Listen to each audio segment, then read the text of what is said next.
what? Economics. Are you with me, Nechi?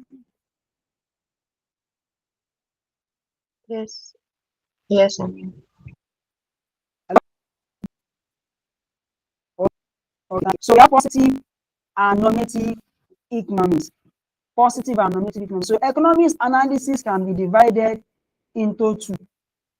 Economic analysis can be divided into two. So we have positive economics and normative economics.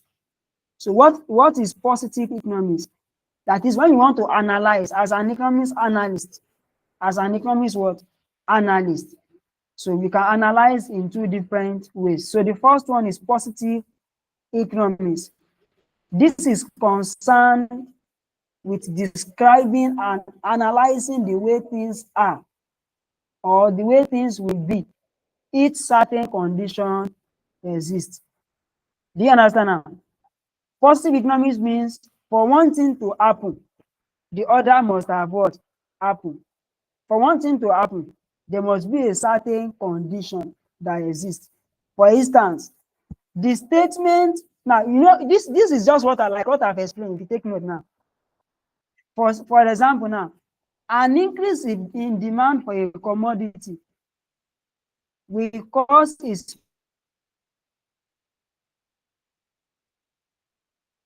price to increase when other factors influencing demand and supply condition remain unchanged.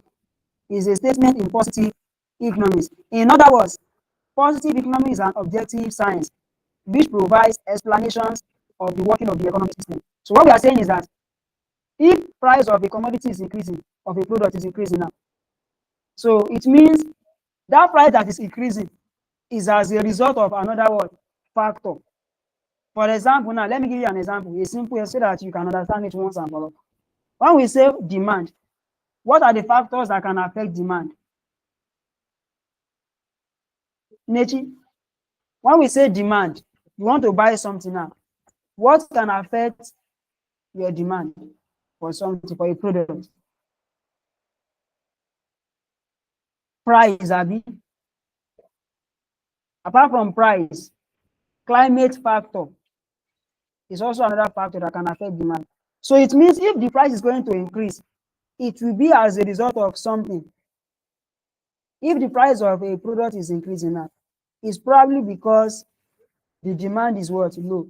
If the demand is low, what will happen to the price? They will reduce the price so that people can buy.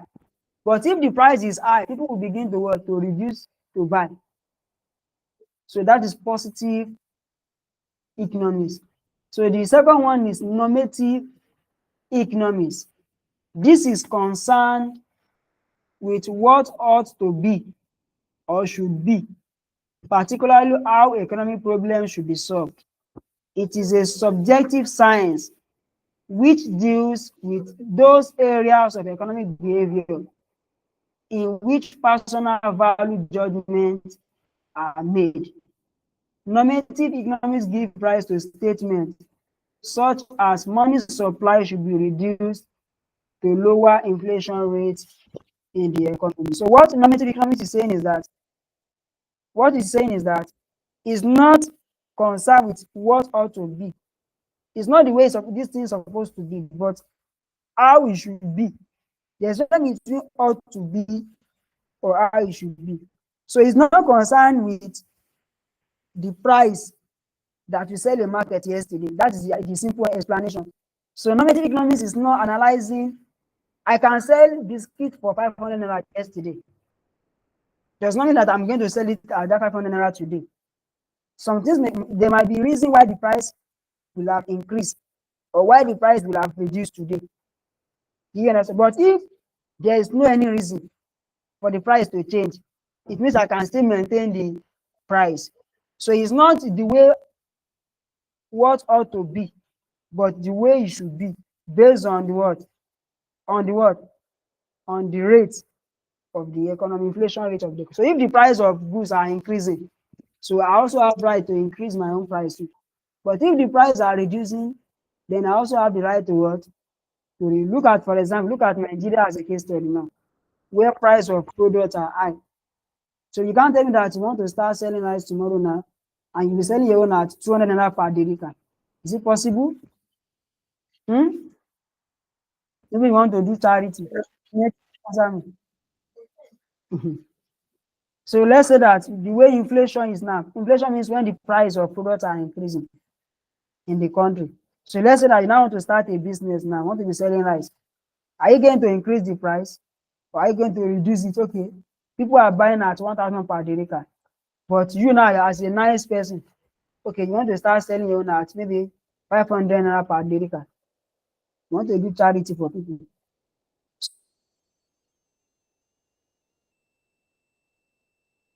So it's not the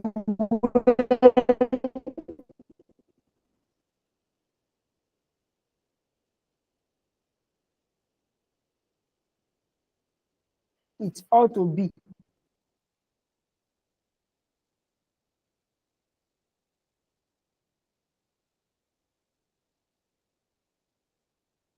but it should be done the way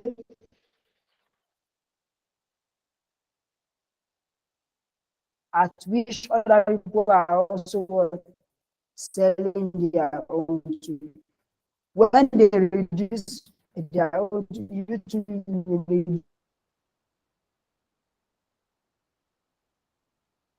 reduce.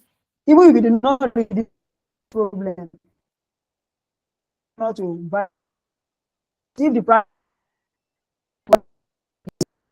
where we hanging it for today, so what ask, so if you have any or any observation, so, so and I'm still got a question to you that maybe during the week at your leisure time you go through them, and if you have you can always reach out to the platform too. So you have the floor now. Is there any question so far? Nikki?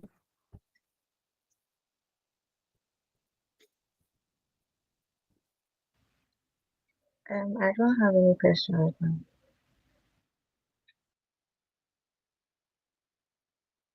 Are you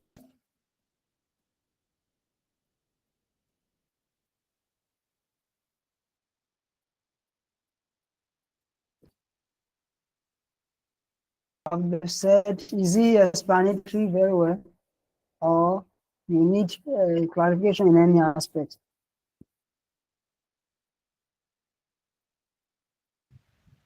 I've understood so far what you've explained.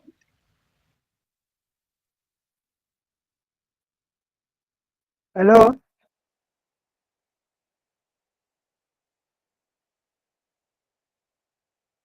So that you can have this slide. So you are going to have the slide.